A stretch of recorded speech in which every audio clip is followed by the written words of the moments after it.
Bonjour, je suis Madame Bellazek Olfa Lahseni. Je vais vous enseigner la deuxième partie des listes chaînées.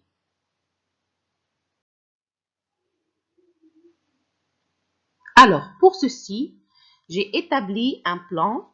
Je vais commencer par une petite introduction. Ensuite, je vais passer à l'implémentation de la première partie des fonctions, à savoir les fonctions init, evide, ajout-tête, ajout-que, créer, longueur, access-car et access-val. Pour commencer, je vais rappeler ce qu'on a déjà vu à la séance précédente. Alors, l'autre fois, on a défini ce qui est une liste chaînée. Ensuite, on a expliqué les différentes représentations, à savoir la représentation contiguë, la représentation avec chaînage simple utilisant le successeur, la représentation avec chaînage simple utilisant le prédécesseur et le chaînage double. Pour ce qui suit, on va se limiter à la représentation avec chaînage simple, utilisant le successeur, ce qui veut dire qu'on va écrire les opérations en se basant seulement sur elles. Pour les autres représentations, on ne va pas les tenir en considération. Rappelons maintenant les types déclarés pour la représentation avec chaînage simple utilisant le successeur, à savoir le type cellule, qui est, le type liste, qui est un pointeur sur cellule, et le type cellule, qui est un enregistrement composé de deux champs, le champ info de type élément et le champ suivant de type pointeur sur cellule ou encore de type liste.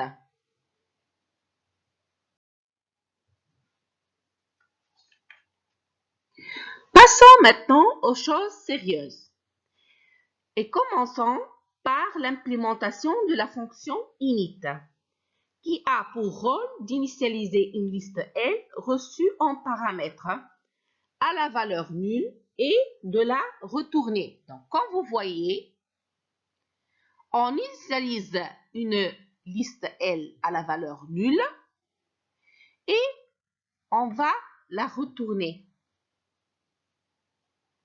Pour la fonction liste vide, elle a pour rôle de vérifier si la liste est vide ou non. Donc, elle reçoit comme paramètre la liste L et elle retourne un booléen.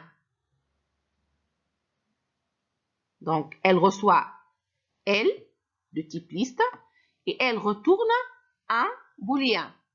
Alors, comme vous voyez, elle retourne le résultat de la comparaison de L avec nul. Alors, supposons qu'on lui a envoyé lors de l'exécution L vide. Donc, en comparant L avec nul, le résultat c'est vrai. Elle retourne donc la valeur vraie. Si par exemple, lors de l'exécution, on lui a envoyé une liste qui n'est pas vide, donc elle contient une adresse autre que nul, donc la comparaison, en comparant L avec nul, le résultat c'est faux, donc elle retourne faux. Pour la fonction ajout en tête, c'est une fonction qui reçoit comme paramètre la liste L plus un élément E. Donc ici, juste un petit rappel. Si par exemple, l'exercice parle d'une liste d'entiers, donc le E doit être de type entier. Si l'exercice parle d'une liste de personnes, par exemple, ou d'étudiants, le E doit être de type personne ou de type étudiant. Donc, la fonction ajout en tête, elle a pour rôle d'ajouter ce nouveau élément en tête de liste, c'est-à-dire au début de liste. Alors, pour le faire, elle va déclarer un pointeur P de type liste ou encore de type pointeur sur cellule. Elle va l'allouer. Ensuite, dans le champ P flèche.info, elle va affecter la valeur E. Et dans le champ P flèche suivant, elle va affecter la valeur de L. Ensuite, elle va changer la tête de liste. Donc, elle reçoit le nouveau élément pointé par P. Donc, elle reçoit P. À la fin, elle retourne L, bien sûr, après ajout. Alors, pour bien comprendre le fonctionnement de la fonction ajout en tête, on va imaginer son exécution. Deux cas sont possibles. Donc, lors de l'exécution, deux cas peuvent se présenter. Le premier cas, c'est de recevoir une liste vide. Donc, la fonction ajout en tête peut recevoir une liste vide, plus bien sûr, E de type élément. Dans ce cas, la première chose à faire, c'est de déclarer P de type pointeur sur liste, l'allouer, donc P va recevoir adresse 1. Ensuite, P flèche.info reçoit E et P flèche.info reçoit L. Donc, P flèche-point suivant, je m'excuse, le P flèche-point suivant reçoit L. Donc, le P flèche-point suivant reçoit nul puisque L contient déjà la valeur nulle. Donc, ça y est, on a préparé notre nouveau élément. On doit le chaîner. Donc, on doit l'ajouter à la liste. Donc, L reçoit P. Puisque P contient l'adresse 1, donc L va recevoir adresse 1. Ici, bien sûr, comme vous voyez, maintenant, on a une nouvelle liste avec un seul élément en tête. Le deuxième cas qui peut se présenter, c'est de recevoir une liste non vide. Donc, lors de l'exécution, la fonction ajout en tête reçoit l'élément E. Elle reçoit en plus une liste non vide. Donc, elle, il contient une adresse. Dans notre cas, par exemple, elle peut recevoir L contenant l'adresse 1. Dans ce cas, on va commencer par préparer notre cellule, notre nouvelle cellule. Donc, on va allouer P. On va mettre dans P flèche.info la valeur E. Et on va mettre dans P flèche-point suivant la valeur de L. Donc, puisque le L contient adresse 1, donc on va recevoir le champ P flèche-point suivant reçoit adresse 1. Ce qui veut dire que ce champ-là, donc ce qui veut dire que cette cellule-là a comme suivant la cellule se trouvant à l'adresse 1. Maintenant, on doit changer la liste. Elle ne doit plus contenir l'adresse 1 puisque le premier élément doit être adresse 3. Donc, elle reçoit P. Ce qui fait, elle pointe maintenant sur adresse 3. Donc, donc la cellule se trouvant à l'adresse 3, c'est la première cellule. Notre liste devient donc la cellule se trouvant à l'adresse 3, puis la cellule se trouvant à l'adresse 1, puis la cellule se trouvant à l'adresse 2, et c'est la dernière cellule. Passons maintenant à l'ajout en queue. Donc, c'est une fonction qui reçoit en paramètre une liste L et un élément E.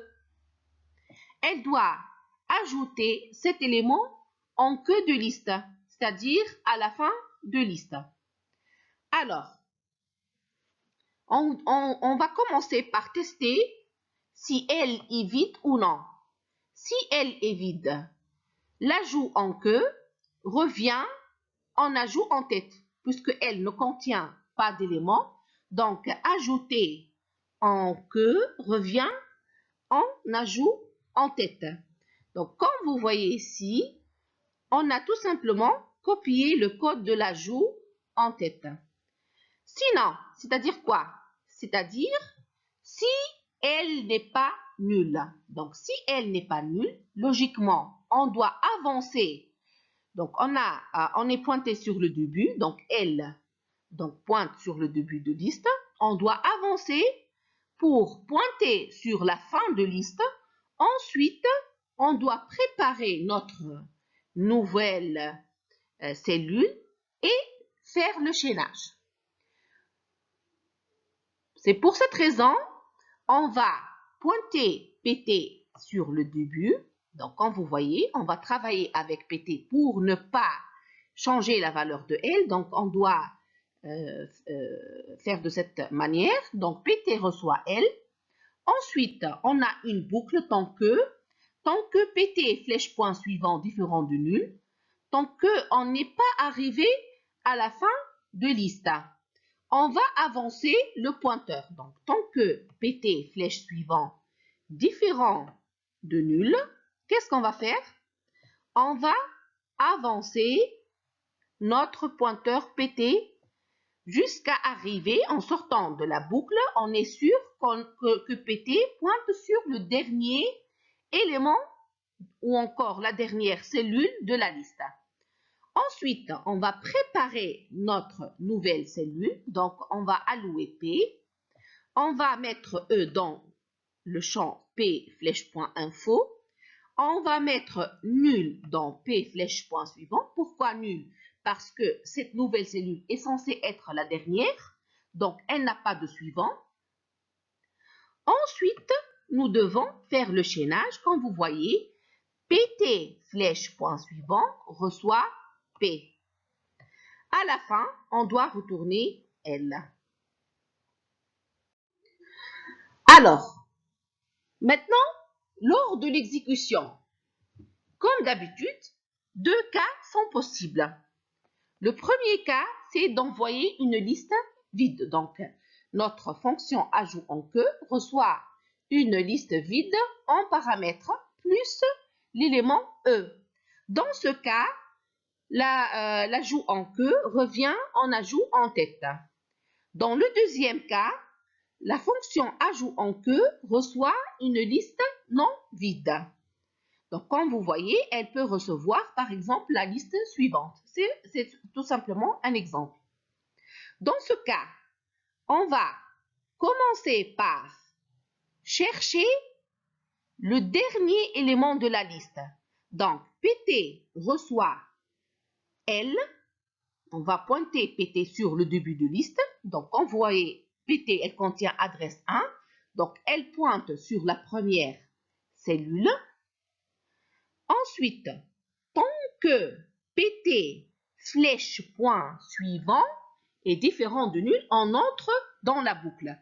Est-ce que dans notre cas, PT flèche point suivant est différent de nul? Oui, comme vous voyez, PT flèche point suivant, il contient l'adresse 2. Donc, c'est différent de nul. Donc, on va entrer dans la boucle. Et on va avancer le pointeur PT. Donc, PT reçoit PT flèche point suivant. Donc, il va recevoir adresse 2. De ce fait, il ne pointe plus sur adresse 1. Il pointe maintenant sur adresse 2. On va tester, est-ce que PT flèche point suivant est différent de nul? Donc, dans ce cas, lorsque le PT pointe sur adresse 2, le PT flèche point suivant n'est pas différent de nul. Donc, on sort de la boucle. On sort de la boucle avec un pointeur PT qui pointe sur le dernier élément de l'ancienne liste. Maintenant, on va préparer la nouvelle liste, je m'excuse, la nouvelle cellule à ajouter. Donc, on va allouer le P, on va affecter E à P flèche point info, on va affecter nul à P flèche point suivant.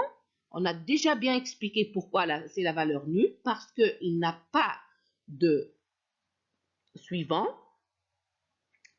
Maintenant, notre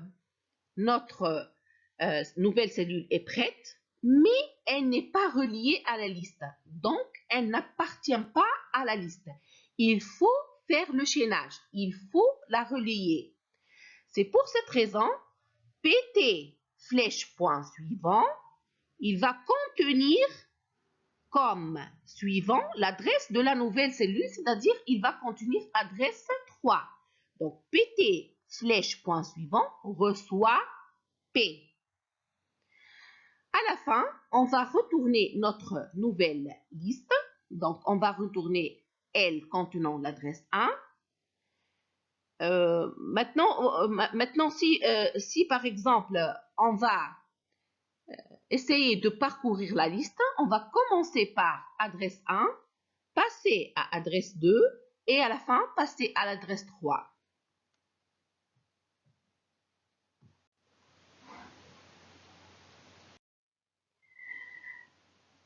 Pour la fonction créer, c'est une fonction qui crée une liste. Donc, c'est une fonction qui va appeler plusieurs fois la fonction ajout en tête ou bien la fonction ajout en queue. Donc, comme vous voyez, elle reçoit comme paramètre une liste et elle retourne la liste après, bien sûr, modification. Donc, on va déclarer E de type élément. On va déclarer choix de type caractère. Ensuite, on va commencer par initialiser L à la valeur nulle. On doit maintenant entrer dans la boucle répétée jusqu'à. Je m'excuse. À chaque fois, je vais demander d'entrer un entier. Je vais lire E. Je vais appeler ajout en tête. Ou bien encore, je peux appeler ajout en queue. En lui envoyant L et E. Ensuite, on doit afficher le message « Voulez-vous continuer ?» Lire le choix. Alors, si on reçoit N, si le choix est N, on sort. Sinon, on va reboucler pour ajouter un nouveau élément. La fonction longueur, c'est une fonction qui a pour rôle de retourner le nombre d'éléments ou encore le nombre de cellules dans une liste. Donc, on peut l'écrire en deux versions, une version itérative, une autre récursive. Commençons par exemple par la version itérative. Donc, comme vous voyez, la fonction longueur reçoit L de type liste. Elle retourne un entier. Donc, on va déclarer N de type entier, P de type liste. Alors, on va déclarer P pour la parcourir. Donc, on a besoin de parcourir la liste pour compter le nombre de cellules. Donc, c'est pour cette raison, on va commencer par pointer le P sur le début de liste. Ensuite, on va mettre la valeur 0 dans N. On va entrer dans une boucle tant que P est différent de nul. Tant que P est différent de nul, on va entrer dans la boucle, on va incrémenter le N et avancer le P. À la fin, on va retourner N. Pour la fonction récursive, comme vous voyez, on va commencer par tester est-ce que L est nul. Donc, si L est nul, on va retourner 0, c'est logique. Donc, le nombre d'éléments dans une liste vide est 0. Sinon, on va retourner 1 plus. Donc, vous voyez ici un appel récursif de longueur, donc plus la longueur de L flèche point suivant. Donc, on va appeler longueur en avançant le pointeur d'une position. Donc, c'est une fonction récursive, puisque comme vous voyez, une fonction s'appelle elle-même. Maintenant, essayons de comprendre le fonctionnement de la fonction longueur. Pour ceci, on va imaginer une liste quelconque, par exemple celle-ci composée de 3 cellules. On va commencer par pointer PT sur L, donc PT reçoit L, il reçoit adresse 1, et N reçoit 0. Ensuite, on va entrer dans notre boucle. Est-ce que PT flèche, est-ce que PT est différent de, est-ce que PT, je m'excuse, est-ce que PT est différent de nul? Oui, PT, il est différent de nul.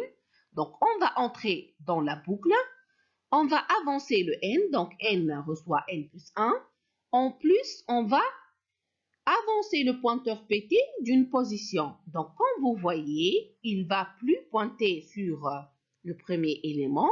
Il va recevoir PT flèche point suivant. Donc, il va pointer sur adresse 2. Est-ce que PT est différent de nul? Oui, donc on entre une autre fois dans la boucle.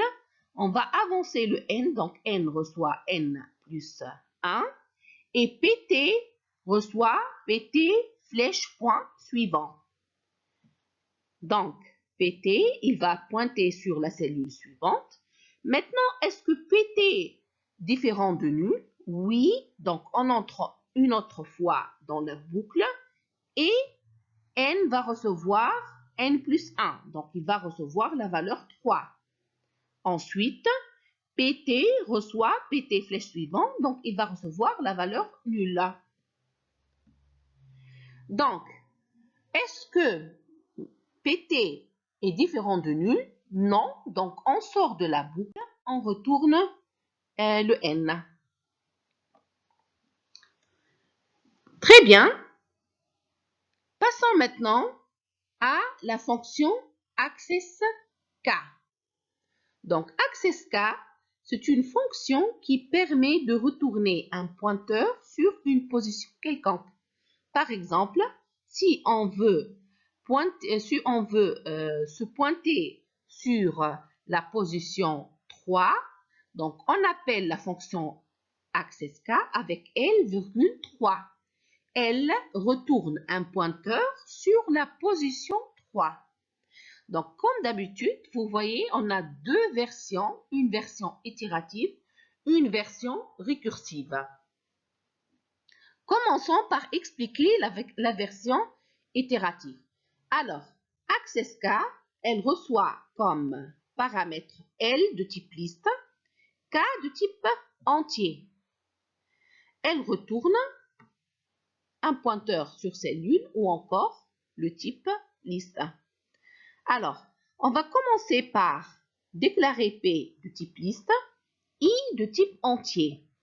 Ensuite, on doit pointer le P sur le début de liste, c'est-à-dire P reçoit L, et mettre la valeur 1 dans I. On a ici une boucle tant que I inférieur à K et P différent de nul. Donc, tant que on n'est pas encore arrivé à la position K et on n'est pas arrivé à la fin de liste. Donc, dans ce cas, on avance le I et on avance le P. Donc, on va sortir de la boucle dans le cas où I devient égal à K, c'est-à-dire on est positionné sur la position K, ou encore dans le cas où P égale à nul. Donc, par exemple, lorsque la liste est composée de 5 cellules et K, par exemple, envoyé est 7, donc on va sortir de cette boucle parce que on est arrivé à la fin de liste et non pas parce qu'on est positionné sur la position 7. Parce que, comme vous voyez, vous comprenez bien sûr, une liste de 5 cellules n'a pas la position 7. Alors, dans le cas où tout va bien, par exemple, on a une liste de 5 cellules et on veut se positionner à la position 3, donc on sort de la boucle avec I égale à K. Dans tous les cas, on retourne P. En ce qui concerne maintenant la version récursive, on va tester est-ce que L égale à nul, donc est-ce qu'on est arrivé à la fin de liste, ou est-ce que K égale à 1. Donc au cas où L égale à nul ou K égale à 1, on va retourner L. Sinon, on va retourner access K avec L flèche point suivant et K moins 1. Donc, comme vous voyez, c'est une version récursive. C'est une version récursive.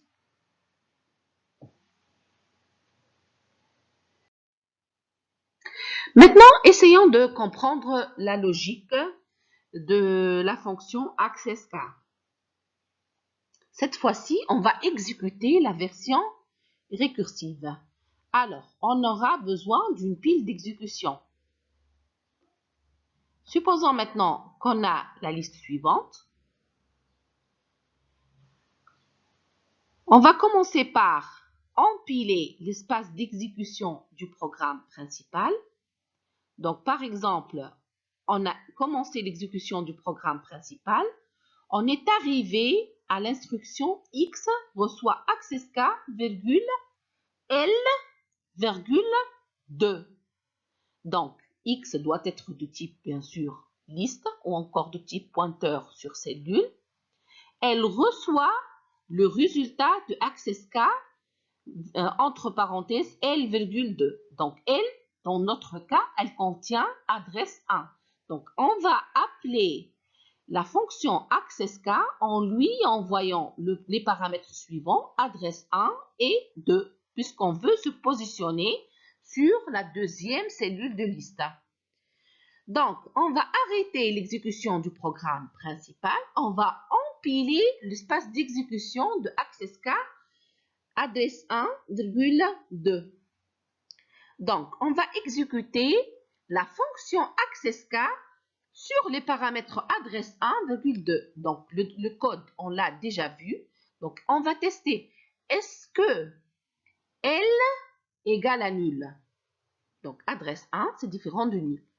Ou K égale à 1. Est-ce que 2 égale à 1? Non.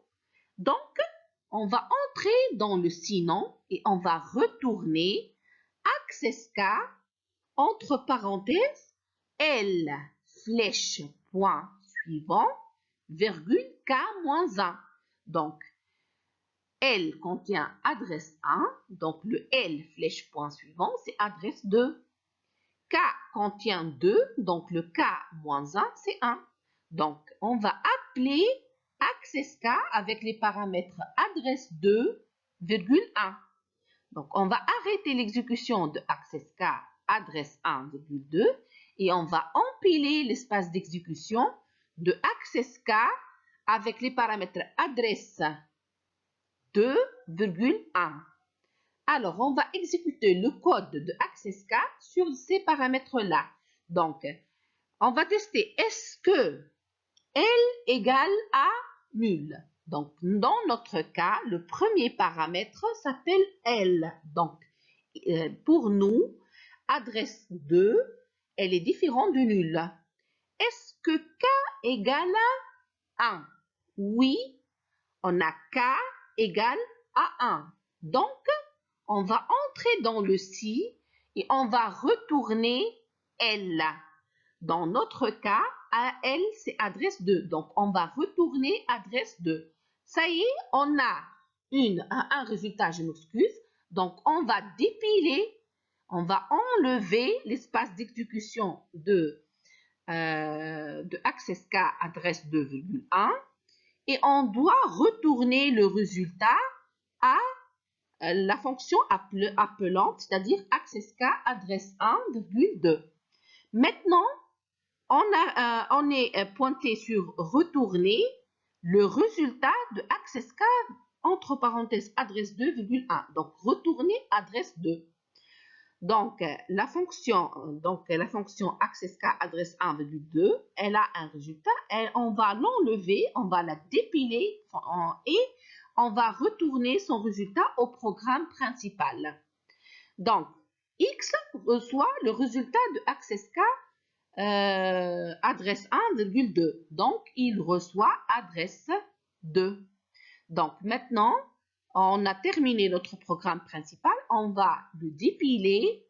Et comme vous voyez, avec le résultat X, bien sûr, il contient l'adresse 2. Donc, il pointe sur quoi? Sur la deuxième cellule de notre liste. Pour la fonction accessVal, donc c'est à peu près la même logique, seulement on va pointer cette fois-ci, on va retourner un pointeur qui pointe sur la première occurrence d'une valeur. Donc par exemple, on peut appeler par exemple accessVal avec L et par exemple 10 ou 20 ou 30 si on a une liste d'entiers. Donc, on va l'écrire sous deux versions, donc version itérative et version récursive. Commençons par la version itérative. Alors, accessVal reçoit comme paramètre L et val de type élément. Donc, elle va retourner une liste. On va commencer par déclarer P. Pourquoi on déclare P? Pour parcourir la liste de type pointeur sur cellule, une fonction trouve de type booléen. Alors, on va commencer par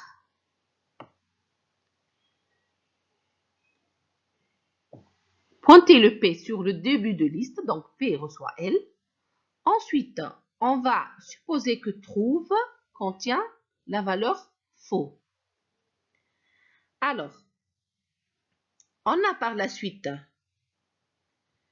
une boucle tant que trouve égale à faux, tant que j'ai pas trouvé la valeur, et qu'on a encore des éléments ou encore des cellules dans la liste. Alors, tant que trouve égale à faux, et comme vous voyez, la liste contient encore des éléments, c'est-à-dire P différent de nul. Qu'est-ce qu'on doit faire?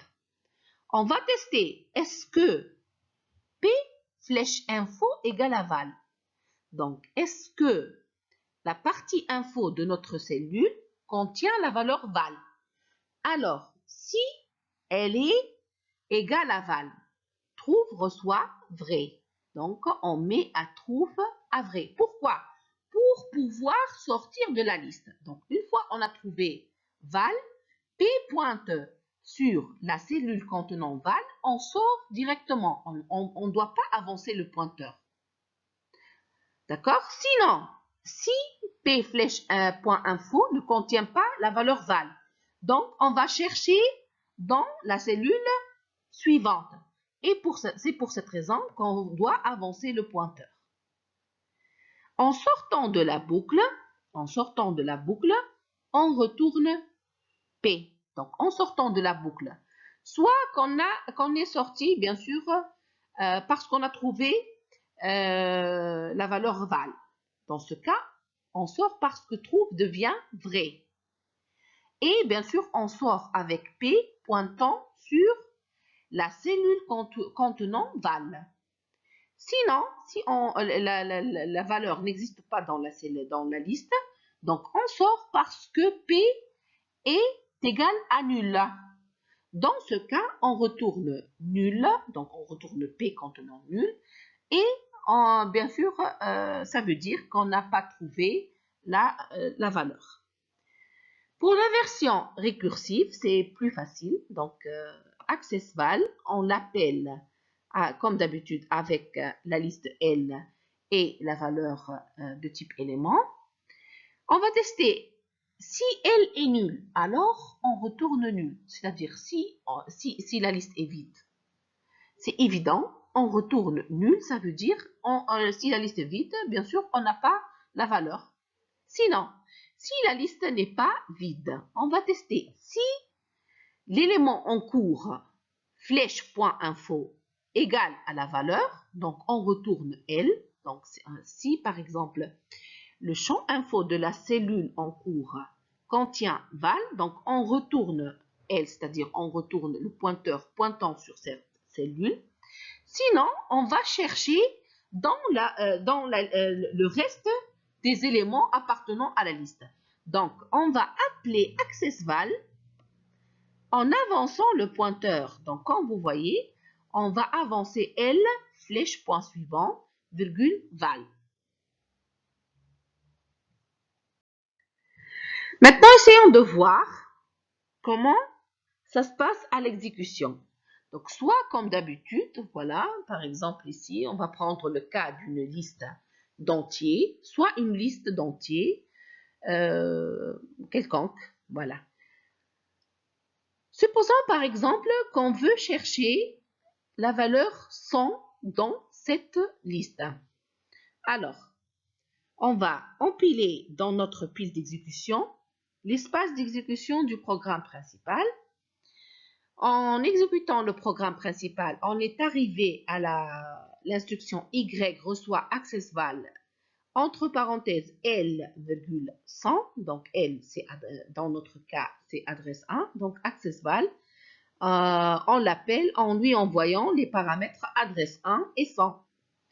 Donc, c'est un appel de fonction. Donc, on va arrêter l'exécution du programme principal et on va empiler l'espace d'exécution de accessVal adresse 1, 100. Donc, on va exécuter le code relatif à accessVal. On va tester. Est-ce que L est nul? Non. Donc, on va entrer dans sinon. Est-ce que L flèche point info égale à val? Donc, est-ce que, donc on a L contient adresse 1, est-ce que le champ suivant contient, donc je m'excuse, est-ce que le champ info contient la valeur 100? Donc, dans le premier cas, 20 est différent de 100. Donc, on va entrer dans le sinon et on va appeler accessVal avec L flèche point suivant, c'est-à-dire avec adresse 2, virgule val, c'est-à-dire 100. Donc, on va arrêter l'exécution de la fonction en cours et on va empiler l'espace d'exécution de accessVal adresse 2, 100. Donc, dans l'espace d'exécution de accessVal adresse 2, 100, L, c'est adresse 2 et val, c'est 100. Donc, on va exécuter le code avec ces paramètres-là. Donc, on va tester, est-ce que L égale à nul? Est-ce que adresse 2 égale à nul? Non. Donc, on entre dans le sinon. Est-ce que L flèche point info égale à 100? Donc, dans le cas où on pointe, où le L contient adresse 2, donc le champ info contient la valeur 100. Dans ce cas, on retourne L. Donc, on va retourner adresse 2. On va la retourner, bien sûr, où? À la fonction appelante. Donc, on dépile l'espace d'exécution et on reste dans l'espace d'exécution de adresse 1,100. Donc, on retourne ici adresse 2. Donc, le programme principal, Y, reçoit adresse 2. Donc, on a un résultat, on dépile le tout. Donc, comme vous voyez, Y, il pointe sur la première case contenant la valeur 100. C'est tout pour aujourd'hui. Je vous remercie et à la prochaine séance.